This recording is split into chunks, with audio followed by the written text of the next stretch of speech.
কোন সাহাবীর হিজরতকালে তার সমস্ত সম্পদ কাফিররা রেখে দিয়েছিল? ক আবু বকর রাদিয়াল্লাহু তাআলা আন, খ আলী রাদিয়াল্লাহু তাআলা আন, গ সুহাইব বিন সিনান রাদিয়াল্লাহু তাআলা আন, ঘ মুসআব বিন উমাইর রাদিয়াল্লাহু তাআলা আন। আমরা জানি প্রত্যেক সাহাবী হিজরতের সময় তাদের চরম মূল্য দিতে হয়েছিল, সকলকেই কষ্ট দেওয়া হয়েছিল, নির্যাতন করা হয়েছিল, অনেকের সহায় সম্পদ রেখে দেওয়া হয়েছিল। একজন সাহাবা এখানে আছেন যার সমস্ত সম্পদ কাফিররা রেখে দিয়েছিল, তিনি কে?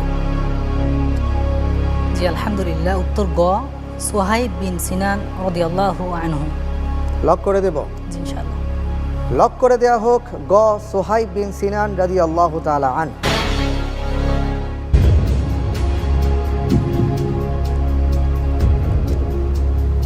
সঠিক হয়ে